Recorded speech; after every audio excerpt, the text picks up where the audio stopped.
ومن بينها في سورة آل عمران 3:55 حيث يقول الله: تفسير هذه الآية يفسر بأن الله أخبر عيسى عليه السلام بأنه سيموت، ولكنه سيرفع إلى السماء ويطهر من الذين كفروا فيه، وسيكون للذين اتبعوا عيسى فوق الكفار إلى يوم القيامة حيث سيحكم بينهم. تفسيرات مختلفة قد تظهر في التقاليد والشرائع الإسلامية بخصوص كيفية حدوث هذا الرفع وتفاصيله الدقيقة، لكن النقطة الرئيسية هي أن عيسى عليه السلام لم يمت، بل رفع إلى السماء بإرادة الله.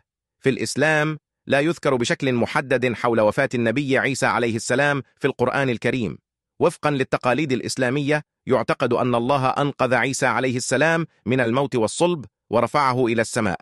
يفسر ذلك كنوع من التجسيد للرحمة الإلهية. تتنوع الروايات والتقاليد بين المسلمين حول ما حدث بعد رفع عيسى إلى السماء. وفقا للإسلام يعتقد بعض المسلمين أن عيسى عليه السلام سيعود في المستقبل قبل يوم القيامة وسيكون شاهدا على الناس ويحكم بالعدل.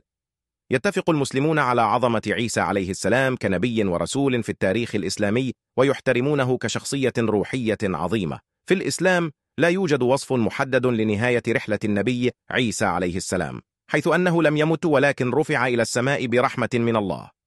يتم الإشارة إلى ذلك في القرآن الكريم في سورة آل عمران. تفسير ذلك في التقاليد الإسلامية يعني أن الله رفع عيسى إلى السماء وسيعود في المستقبل قبل يوم القيامة. هذا الرفع يعكس رحمة الله تجاه النبي عيسى وأهله من الأذى والمكروه. يبقى في الإسلام التركيز على القيم الأخلاقية والروحانية التي قدمها عيسى عليه السلام خلال حياته ورسالته. إلى هنا إحبائي تنتهي قصتنا اليوم. نتمنى لكم أجمل الأوقات. السلام عليكم ورحمة الله. الصبر والابتلاء. يعتبر يعقوب من الأنبياء الذين ابتلوا بشدة، فقد فقد ابنه يوسف وعاش لفترة طويلة وهو يحزن على فقدانه. لقاء يوسف بعد سنوات من الفراق مع ابنه يوسف. تم لقاء يعقوب به بعدما أصبح يوسف وزيرا في مصر. كان هذا اللقاء مشهدا مؤثرا في القرآن، حيث عرف يوسف أباه وجعله جليسا على عرشه. الصبر والثقة بالله. تظهر قصة يعقوب قوة الصبر والثقة بقضاء الله حتى في أصعب الظروف. عاش يعقوب حياة مليئة بالابتلاءات والفقدانات، ولكنه ظل مؤمنا وصابرا. رحيل يعقوب وتاركه للوصايا يشير التراث الإسلامي إلى أن يعقوب عاش لفترة طويلة ورحل عن الدنيا. قبل وفاته قدم وصايا لأبنائه وأسرته، وأعطى توجيهات حول الوحدة والتقوى. تعتبر رحلة سيدنا يعقوب نموذجا للصبر والإيمان في وجه التحديات، وتحمل دروسا قيمة حول الحياة والعائلة والثقة بقضاء الله. يعتقد أن سيدنا يعقوب عليه السلام عاش في فترة قديمة، وذلك وفقا للتقاليد الدينية والنصوص الدينية. الزمان الذي عاش فيه يعقوب يعود إلى العصور القديمة، والتي ليست هناك معلومات دقيقة حول الفترة الزمنية بناء على المصادر التاريخية المعاصرة.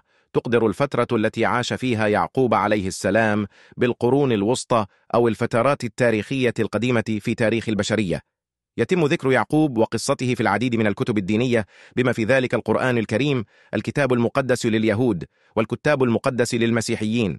لا يتناول القرآن الكريم بشكل محدد تاريخ وفاة سيدنا يعقوب عليه السلام. القرآن يقدم قصة حياته ومحنه، ويشير إلى اللحظات الهامة في حياته وعلاقته بأبنائه، ولكنه لا يقدم معلومات تفصيلية حول وفاته. وفقا للتراث الإسلامي والتفسيرات يعتقد أن سيدنا يعقوب عاش لفترة طويلة، وأنه شهد لقاء مع ابنه يوسف بعد سنوات من الفراق. يتناول بعض التفسيرات الإسلامية الوفاة المحتملة ليعقوب بعد لقائه بيوسف، لكنها لا تقدم تواريخ محددة. يرجى مراعاة أن هذه المعلومات تعتمد على التراث الديني والتفاسير، وقد يختلف القرآن الكريم، وهو أحد أنبياء الله، يعرف في اللغة الإنجليزية باسم جونا. قصة سيدنا يونس موجودة في سورة الصافات، سورة رقم 27، وتحكي قصة إرسال الله إياه للتنذير والدعوة إلى الله في مدينة نينوى. وفقا للقرآن الكريم رفض أهل نينوى الاستماع إلى دعوته، وفر إلى البحر حيث ركب سفينة. في البحر تعرض لعاصفة قوية، وبعد أن ألقي به في البحر ابتلعته الحوت. داخل بطن الحوت تاب ودعا الله بالندم، فخرج الله إياه من بطن الحوت سالما. تعتبر قصة سيدنا يونس في الإسلام مثالا على الرحمة الإلهية وقدرة الله على تغيير مصير الإنسان إذا تاب ورجع إلى الله. القرآن الكريم لا يقدم تفاصيل كثيرة حول حياة سيدنا يونس وعائلته، ولذلك لا يوجد الكثير من المعلومات حول أفراد عائلته.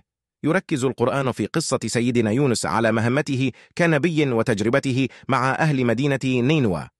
وفي العادة تكون التفاصيل الإضافية حول حياة الأنبياء وعائلاتهم موجودة في السنة النبوية والتراث الإسلامي اللاحق، ومع ذلك يجدر بالذكر أن هذه التفاصيل قد تختلف في القصص والتراثات الإسلامية المختلفة. من بين المعجزات التي ذكرت في القرآن الكريم حول سيدنا يونس تأتي أبرزها الهروب من العذاب في البحر. بعد أن رفض أهل نينوى دعوته للتوبة والعبادة الصالحة، قرر يونس الرحيل عنهم، وعندما كان في البحر تعرضت السفينة التي كان على متنها لعاصفة شديدة، ولكنهم قرروا أن يلقوا به يونس في البحر لتهدأ العاصفة. هنا حدثت المعجزة الأولى، حيث ابتلعته الحوت دون أن يتأذى، وهو ما ذكر في قوله تعالى: فالتقمه الحوت وهو مليم. الصافات 142. الخروج من بطن الحوت داخل بطن الحوت. أدرك يونس خطأه وتاب إلى الله.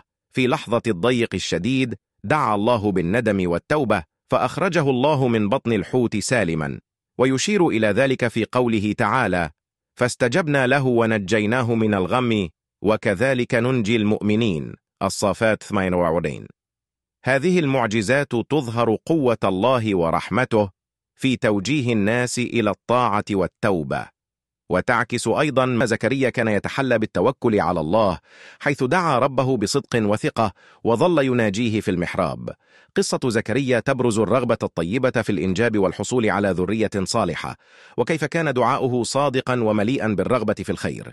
كانت زوجته عاقرا، ولكن الله أعطاه البشرى بولد صالح يحيى عليه السلام.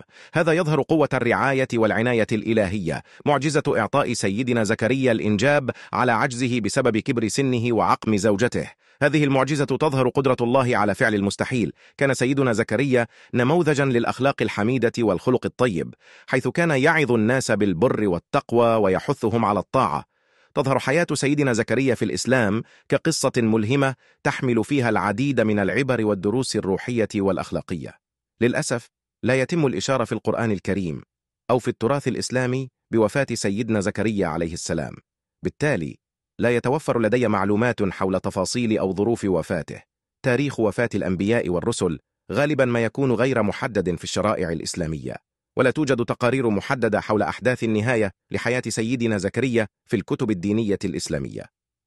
معظم القصص التي تروى في القرآن الكريم تركز على الجوانب التعليمية والروحية، وقد يتم ذكر مواقف ومعجزات لإيصال رسالة إلهية أو توجيه دروس دينية، دون التركيز على تفاصيل نهاية حياة الأنبياء. يشير التقليد الإسلامي إلى أن سيدنا زكريا عليه السلام عاش في العصور القديمة، وكان نبيا ورسولا من أنبياء بني إسرائيل، لذا يعتقد المسلمون أنه عاش في الفترة التي سبقت الميلاد المسيحي. تاريخ حياة الأنبياء في الإسلام لا يكون محددا بدقة في الكتاب الديني، ولذلك لا يمكن تحديد الفترة الزمنية بدقة. يعتبر زكريا عليه السلام جزءا من التاريخ الإسلامي وقصص الأنبياء التي وردت في القرآن الكريم، ولا تتضمن تلك القصص تواريخا محددة بشكل دقيق. ليس هناك معلومات محددة في القرآن الكريم حول المكان الذي عاش فيه سيدنا زكريا عليه السلام، ومع ذلك وفقا للتراث الإسلامي يشير البعض إلى أن زكريا كان يعيش في بلاد الشام التي تشمل أجزاء من الحاليين لبنان وسوريا والأردن وفلسطين. تاريخ ومكان حياة الأنبياء في الإسلام غالبا ما يظل غامضا، والقصص التي وردت في القرآن تركز على الجوانب الروحية والدينية دون التركيز على تلخيصا للرحلة. رسالة الدعوة.